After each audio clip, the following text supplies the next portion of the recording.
ಮುಳಬಾಗಿಲು ಕಾಂಗ್ರೆಸ್ ಕಚೇರಿಯಲ್ಲಿ doctor B R. Ambedkar ಅವರ ಜಯಂತಿ ಸರಳವಾಗಿ ಆಚರಣೆ ಮಾಡಿದರು. ಭಾರತ ಸಂವಿಧಾನ ಶಿಲ್ಪಿ, ಸಾಮಾಜಿಕ ನ್ಯಾಯದ ಪಿತಾಮಹ ಬಾಬಾ ಸಾಹೇಬ ಅಂಬೇಡ್ಕರ್ ಅವರ ಜಯಂತಿಯನ್ನು ಮುಳಬಾಗಿಲು ಕಾಂಗ್ರೆಸ್ ಕಚೇರಿಯಲ್ಲಿ ಅಂಬೇಡ್ಕರ್ ಭಾವಚಿತ್ರಕ್ಕೆ ಮಾಲಾರ್ಪಣೆ ಮಾಡಿ ಗೌರವ ನಮನ ಸಲ್ಲಿಸಿದರು.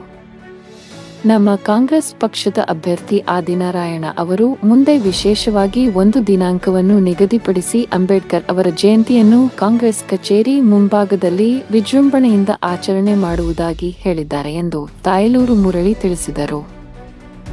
ಈ ಸಂದರ್ಭದಲ್ಲಿ ಕಾಂಗ್ರೆಸ್ ಮುಖಂಡರಾದ ಗುಜ್ಜನಹಳ್ಳಿ ಮಂಜುನಾಥ್, ಕಾಂಗ್ರೆಸ್ ವಕ್ತಾರ ಉಮಾಶಂಕರ್, ಕಾರ್ಮಿಕ ಘಟಕದ ಜಿಲ್ಲಾಧ್ಯಕ್ಷ ಚಂದ್ರಪ್ಪ, ಜಿಲ್ಲಾ ಪ್ರಧಾನ ಕಾರ್ಯದರ್ಶಿ ತಾಯಲೂರು ಮುರಳಿ, ಜಿಲ್ಲಾ ಕಾರ್ಯಾಧ್ಯಕ್ಷ ಉದಯ್ ರೆಡ್ಡಿ, ಜಿಲ್ಲಾ ಉಪಾಧ್ಯಕ್ಷ ಸೋಮಶೇಖರ್, ಆವಣಿ ಬ್ಲಾಕ್ ಅಧ್ಯಕ್ಷ ಚೆನ್ನಪ್ಪ, ಟೌನ್ ಬ್ಲಾಕ್ ಅಧ್ಯಕ್ಷ ಚಾಂದ್ ಪಾಷಾ, ಜಿಲ್ಲಾ ಕಾರ್ಯದರ್ಶಿ ಮುದ್ದಪ್ಪ, ಆವಣಿ ಬ್ಲಾಕ್ ಕಾರ್ಯದರ್ಶಿ ಚಂಗಾರೆಡ್ಡಿ, ಆವಣಿ ಬ್ಲಾಕ್ ಪ್ರಧಾನ ಕಾರ್ಯದರ್ಶಿ ಮಂಜುನಾಥ್, ರಾಮಮೂರ್ತಿ ನಾಯ್ಡು, ಲಿಂಗಾಪುರ ಶಂಕರಪ್ಪ ಇತರರು ಹಾಜರಿದ್ದರು.